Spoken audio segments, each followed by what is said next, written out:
Hi everyone, and welcome to Franka's Fab Family. I am Franka, and I want to thank you so much for tuning in again for another week of our wonderful series on parenting. Parenting is such an extraordinary opportunity that if you have been blessed to be a parent or to parent a child, you literally have the opportunity to invest, to embark, to be part of this person's upbringing, of their life.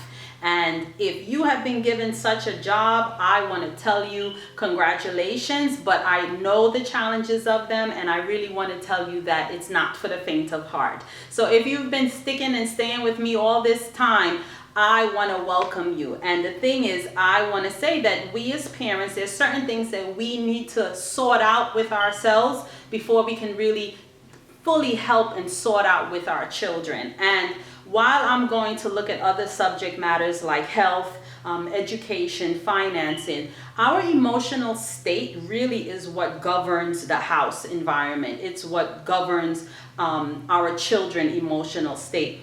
Have you ever seen a grumpy parent that resulted in grumpy children? I remember one time a friend of mine, hi Asalia, shout out to her. Her and I, we went to a barbecue. We were young. We didn't even have any children yet. We went to a barbecue and we remember seeing all the children were like angry and depressed. And her and I looked at each other and we were like, what is going on here? Like, what is really going on? And that was my first real indicator that there is nothing worse than seeing miserable children. Children literally normally have such a joyful life, a freedom of life, a burst of normally fun and positive energy. And that had really stuck out to me before I had children, because I had never really seen a collection of such like angry and unhappy children. What that means is that whatever those children were experiencing at home, and people don't realize, while you might be having a bad experience at school, the home environment for children is the predominant or the dominant influence of the child's life.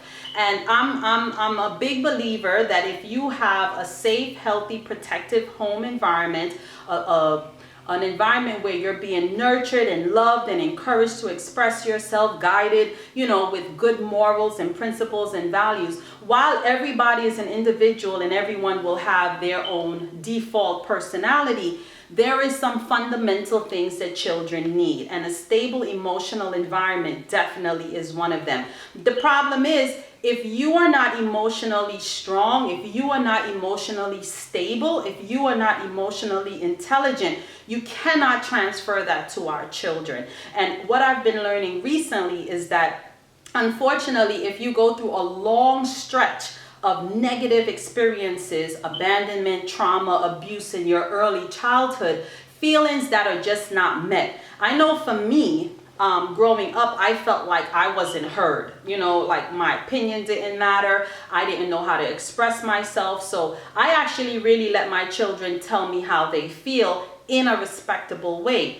Our emotions matter. Children's emotions matter. So therefore, until we as the parent and we as the adult get our emotions in check, we will not be able to teach and transfer that emotional intelligence and strength to our children. How do you know that you are still suffering from emotional trauma? How do you know if you are still suffering from emotional trauma? Because emotional wounds are real. I remember when Jordan was young, I used to tell him, because he didn't like to say, I'm sorry if he did something wrong. And I always would say to him, an apology many times is an emotional band-aid. Like when you get cut, or if you break an arm, you might get a cast. Or you'll get a band-aid. For our emotions that you can't see unless it comes out of us in a particular way, an apology really is an emotional band-aid. And what happens, how do you know if you are suffering from emotional trauma? Are you in survival mode and not living? What does that mean, being in survival mode? You know that you're alive, you know that you can walk, you can talk, your heart is beating, you can go to work, you can function, you can do the task, but you're not living. What is living? Since I came back and, it's me and the children and everything like that, I am living. You know, living means that you enjoying the bounties of life. You have friends, you go out, you learn new things. You normally wake up in a more happy state. You're pleased with yourself. You're happy with your environment. You're of a more pleasant mood. Survival mode on the other end is I just wake up and I just do the day to day, and I'm just going through the life. Yeah, I pay my bills. Yeah, you know, I gotta go pick up the kids. I go to work, but you have no real joy of living. And we just came out of the holiday season, and many of us can really be honest with ourselves. Some people get extremely happy around the holiday season. Unfortunately, if you've lost a loved one, some people get really unhappy around the holiday season. But however, your state of mind, whether you're living or surviving, is an annual thing. It's a daily thing. So you will then know how if you be honest with yourself, you will know, am I living or am I surviving? You know, am I just in survival mode? I just wake up every day, I do the same thing, I go through it, and that really wears on you emotionally because you're not being fulfilled. Another way to indicate if you have emotional trauma that you have not dealt with is being disproportionately angry, sad. Sometimes you cry for no reason. Sometimes little things set you off. You're anxious, you're fearful. Those real negative emotions are predominantly how you're functioning on a daily basis. Now again, I want to tell people that our mental and emotional state can be helped like anything else with professionals. You know, just like if you wanted to go to the gym, you can go and get a fitness trainer. But I want you to know that the same way that you can, you know, really research and help yourself to become your best self in other categories of your life, you can actually work on becoming your best self emotionally as well. But that takes individual time and commitment, and you must do the work. You must do the work. It is going to be painful. It might take some time, but I want you to know as you will get out of it what you put into it. So we are going to look today at 8 tips on how you can begin your emotional healing journey. This week, we are going to look at different types of emotional healing, from forgiveness to, I just actually really found out about attachment styles. Imagine there are 4 different attachment styles that we developed from childhood that has resulted in how we have interpersonal relationships with adults. And this is so critical because once you learn your attachment style to people, you will understand why you would stay in an abusive relationship. You will understand why you would be a people pleaser. You will understand why you're in a relationship but you're avoiding the person, like you don't really want to talk to them at home, so you want the physical person but you don't really want to have anything to do with them because it ruffles your emotion. But all of these traumas really do come from early childhood, and I am so intrigued by what I'm learning because I thought that I was just going to come here and say, you know, you have to teach your kids how to do laundry, you have to teach your kids how to cook, you have to teach your kids how to work out, but it's way beyond that. It's way beyond that. And I want to thank all of you that have been giving me feedback and asking me, you know, to look at certain things.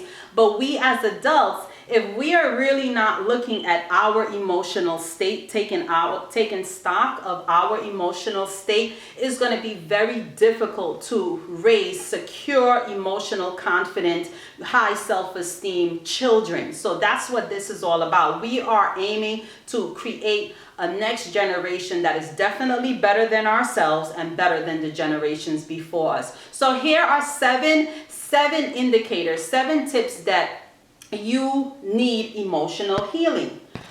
For emotional healing, you're going to have to take baby steps. You will have to take baby steps. In order to go through this journey for emotional healing, you're going to have to take baby steps, because if you don't take baby steps and understand that childhood trauma literally for years and decades, for many of us, have been unaddressed and unfulfilled emotional needs that we did or did not get from our families. And only time, just like if you get a cut, just like if you get a broken arm, our heart needs time to heal. And if we are looking at childhood wounds from unfulfilled emotional needs, that is going to take time. So I'm letting you know now that all of the things that we're going to go through for this week in terms of emotional healing, you're going to have to give yourself time for it. So don't beat yourself up about it. The time that you will need depends on the time that you will need. And only when you get to that end result, you'll be able to say that. So don't beat yourself up. Time heals all wounds. That's number one.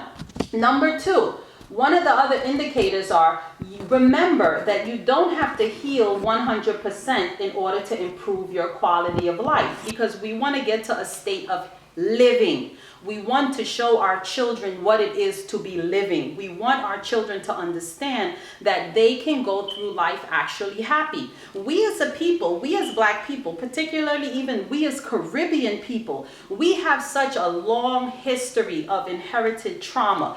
From slavery, from Jim Crow in America, from abuse of our family.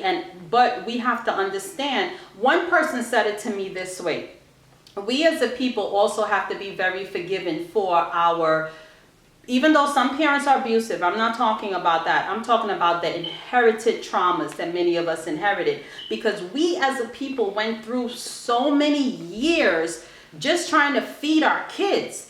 You know, moms working 3-4 jobs, dad working 3-4 jobs, that there was such an external, negative, intentional factor that resulted in giving us trauma. Because if our basic needs of life are not met, food, clothes, and shelter, you really can't enjoy the bounties of life, because if those three things are not met, nothing else would matter. I can't enjoy, I can't enjoy soccer if I'm hungry. I can't enjoy knowing that my daughter is an artist, naturally born drawing, and Jordan as well, but our bills are not paid. You know what I mean? So once your needs are met, then you're able to actually branch off into living. Every single day that you invest and you work towards your emotional healing, and you go from, let's say, being mentally negative all day to just half the day, all week to being just a couple days,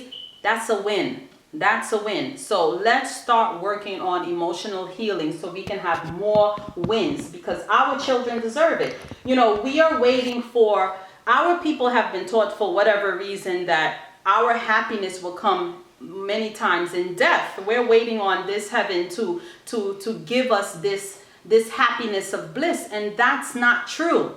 There are many, many people that I have met that is living heaven on earth. They're actually happy.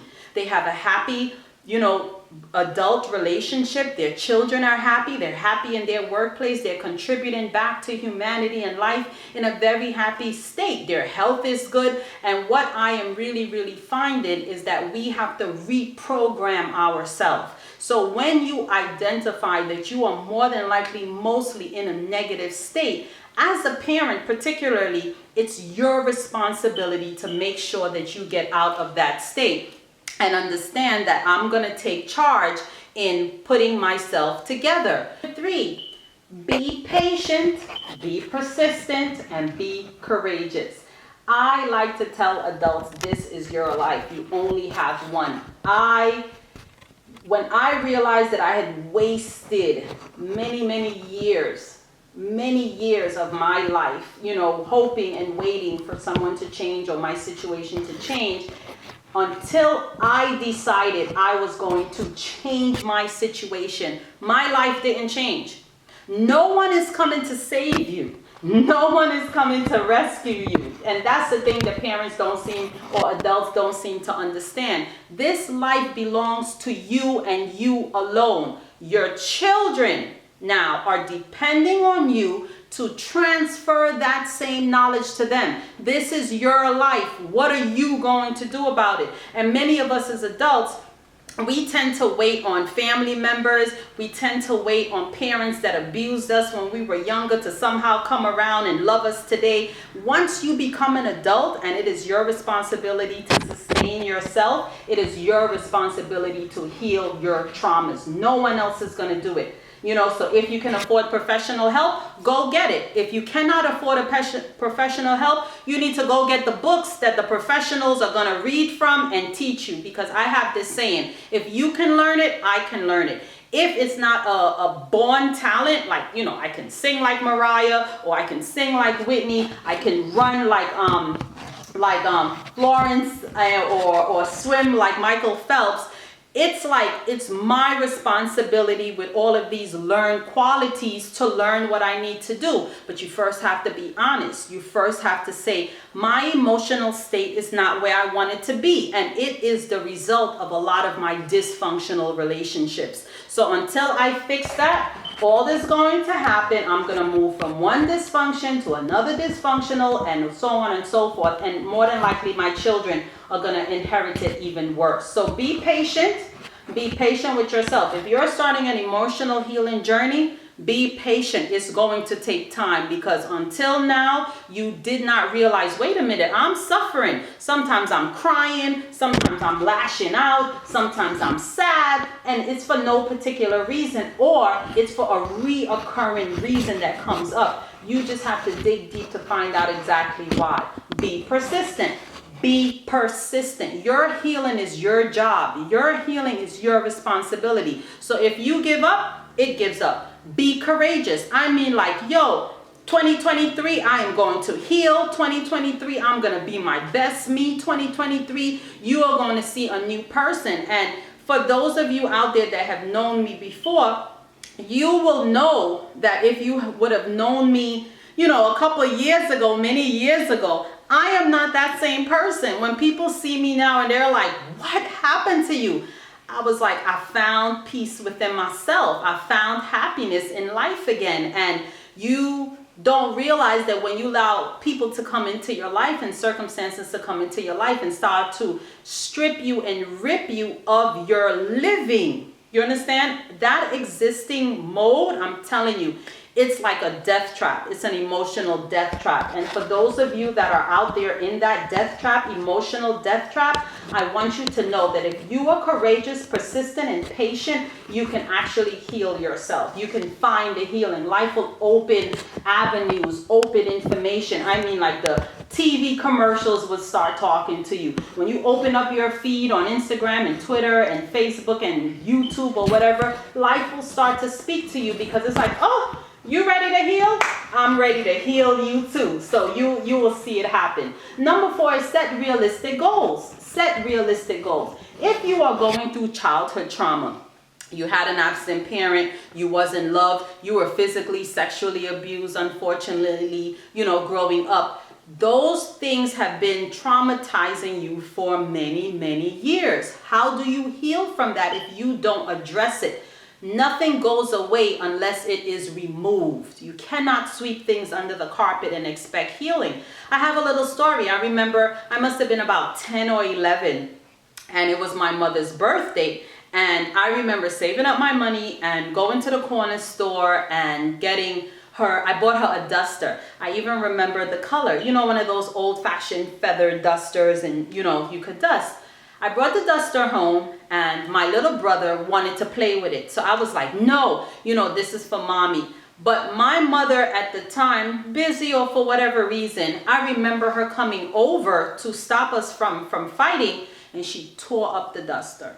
She tore all the feathers out of the duster. And that literally had traumatized me up until way into my 20s, until I addressed it with her. Because as a child, children's needs are so, we will consider them insignificant, or, oh Lord, the child is having a full-blown breakdown because the little arm off the Barbie doll fell off. But you have to remember, children are starting to develop their emotions in their little world. So in their little world, their little things, like the doll, mean something. That's the same indication. If you came home and your house was burning down, I guarantee you would cry. You would say, but we have to live here. But it's the same concept. It's what you value, what is important to you at the time. So therefore, a lot of the traumas that we went through in life were so long ago, but they have been existing in us for so long. Until we address them with a person, until we heal ourselves individually, we will continue to relive them. So sometimes we will take 2 steps forward and 1 step back. But I want you to know, in being realistic, you have to understand that every healing takes time. There is no way you can get a big cut or a broken arm, or on the video where I talk about women having their period, The average period lasts 5 to 7 days every single month. Every month up until we are in our 40s. So therefore, everything takes time to heal. To have a baby, you have this little seed growing inside of you for 9 full months if you're lucky and the baby is not premature. So everything takes time. So please be realistic and understand that you have to give yourself that time. Number 5, sometimes you will have setbacks. A setback is if you're having an emotional breakdown, you're trying to heal from something as an adult and as a parent, and you just wake up today and all of the thoughts of the trauma, all of the thoughts, because that's what will happen once you start going through emotional healing. Your body has been reprogrammed to accept and to live through this negative state.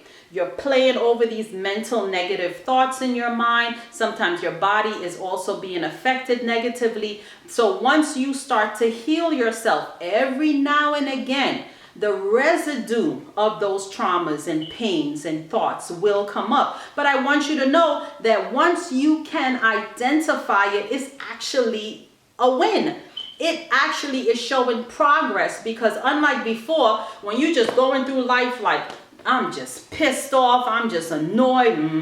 I've seen some people who actually, I'm vocal. So if I'm having a bad day because of something or I'm unhappy, you will know it. I'm more than likely crying. I will be sad. I would be, not my normal self. But because I can identify, I don't like feeling like this. What is causing me to feel like this? I will then determine I don't have to stay like this. So therefore, it's important that you understand that it's important to really and truly know that setbacks are many times progress, for the mere fact that you can identify it. You can see it. You can honestly say, I'm having a real emotional breakdown right now. And then you can take back charge of your life. Another thing is prioritizing self-care and self-compassion. I have always been very, very hard on myself. Very hard on myself when I realized that I can control my own destiny. I can create the life for myself and my children that I wanted. I can actually manifest all the things that I want in life. So therefore, I realized that my self-compassion was too low. On days that I did not accomplish the things that I wanted, I would be really, really hard on myself and used to inflict more suffering. I am human. While I know and I call myself the Black Wonder Woman and superhero, realistically, I am still human. I remember some time back, I used to say to my kids, parents feel some of the hurtful things that you guys are saying or doing. We as parents have human emotions as well. We feel. So when you say things like, one time this parent said to me, her daughter said, I hate you. And the mother said, I hate you too. Now, while I can laugh about it, because the mother is like, I don't like the way that feel. Do you like the way that comment feel? And that might not be the approach that everyone would take. The mother was basically saying to the child, I'm hurting too. Don't think that this is a walk in the park for me. But we as the adults cannot behave like the children, because then we're not helping them. We are not helping them. And through prioritizing self-care and self-compassion, we are able to really take time to heal ourselves. And that's why I said when in one of the videos before, when my aunt came here and she realized that my children had free reign of my room and my things, and she said, but wait a minute here. As an adult, as an individual, you need to have your own space. The same way your children need to have their own space without everybody freely going in and picking and touching and everything. It's in training for adult life, and children need to know that there are boundaries and you have to set boundaries. So self-care, get up, go for a walk, take a long bath, put oil on yourself, do some self-care that you need. Go get a massage. Talk to a friend. You don't have to tell them your business, but at least sit with people. We as a people as well have always been taught we can do it ourselves. We can do it ourselves. I'm telling you, all the other races that I have socialized with, they don't do it themselves. Most of them do not do it with themselves. If you look at a lot of the other racial cultures, they have a team.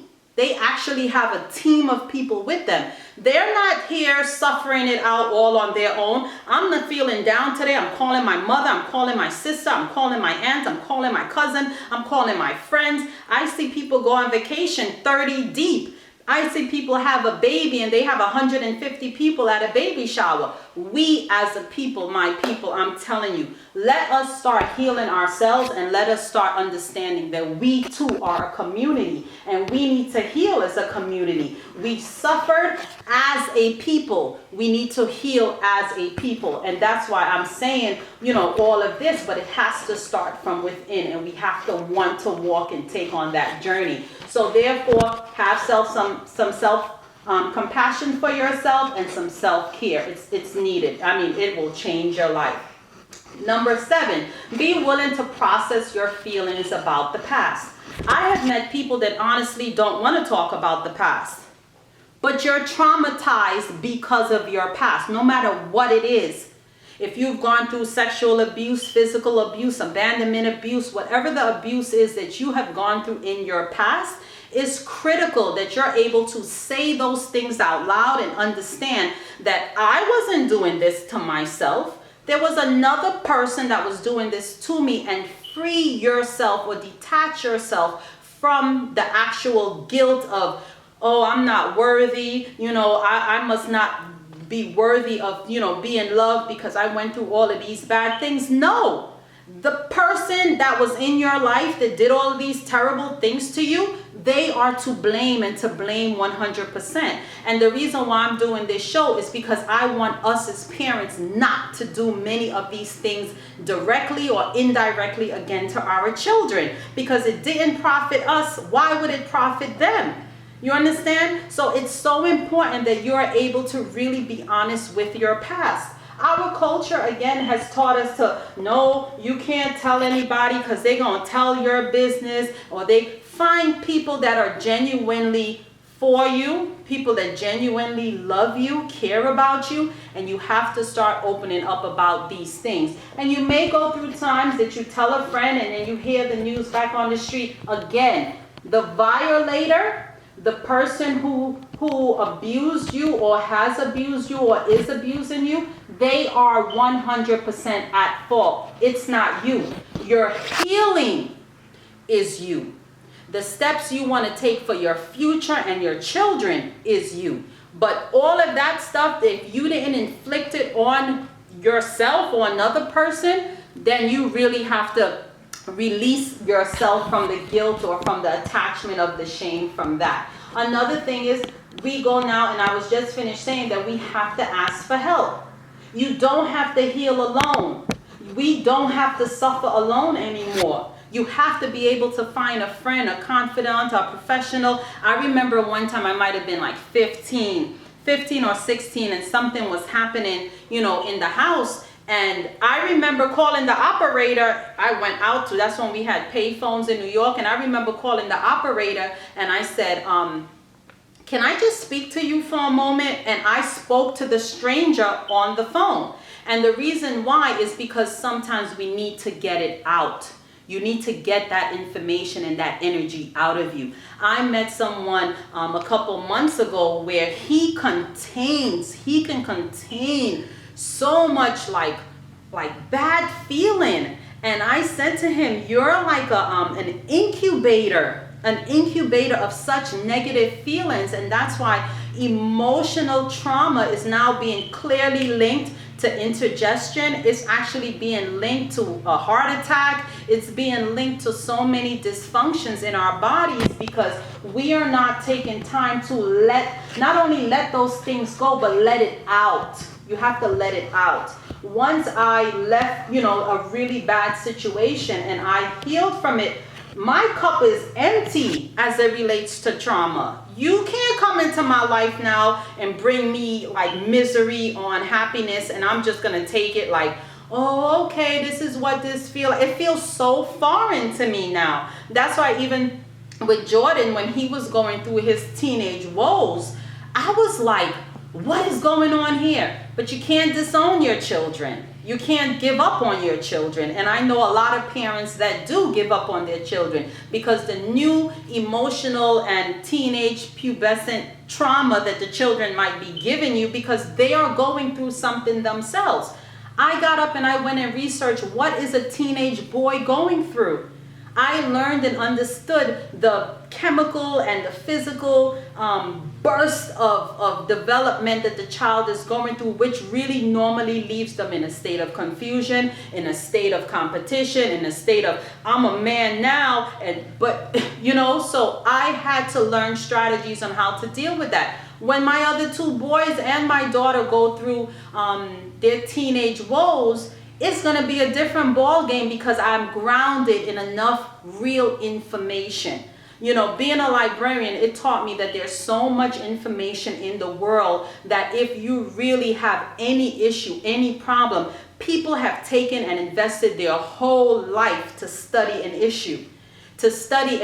I don't think, unless you can come up with something that has not been studied and therefore it's something that needs to be studied now, it is your responsibility to heal yourself. And if you have children, I want you to know that you should not and cannot take the job of parenting lightly. It is your responsibility. We're not going into 2023 like, well, oh God, I have these kids here and I don't know what to do with them. Some people don't even like their kids. I want to tell you as a parent, if you don't like your children, you don't like you.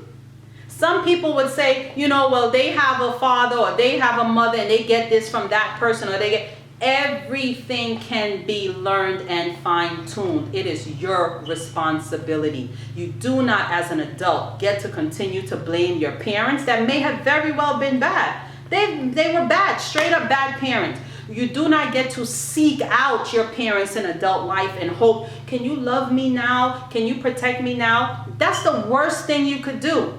If a parent has abandoned you in childhood, they might come back and say sorry, or you find them and, they say, I'm sorry. But for you to depend on the abandoned parent who abandoned you to love you now in adult life, is kind of foolish. It's really kind of foolish. You can forgive them. But you can no longer, they can only love you now in adult life. They cannot love you in childhood life, because you're no longer a child. So you have to go out into healing yourself. Someone is mowing the lawn out there, so we have an external noise. So that's the end of this program. But I'm telling you, this week we are going to look at the different forms of healing, from forgiveness to attachment styles and things like that. Because until we, the parents, deal with a lot of these internal traumas, we're never going to grow out of them. If it's a trauma, it's not something that you grow out of. I tell my children all the time, if you practice something every day, you actually become better at it. So if you have been traumatized and it resulted in interpersonal dysfunction within yourself, you actually start to become a master of it. It does not go away. So unless you start to deal with it, to reprogram your brain, reprogram your heart, and understand, how do I as an adult function in a society where I did not get all the love and nurturing and care that I needed? How do I function? You can only function successfully if you learn how to heal your own wounds. And that means finding the tools, the strategies, and the skills and implementing them with patience and persistence on a daily basis to heal oneself. So therefore, I hope you tune in tomorrow. I am Franka Potter. I just want to remind you to hit the notification button on our YouTube channel, Franka's Fat Family, and we'll see you tomorrow.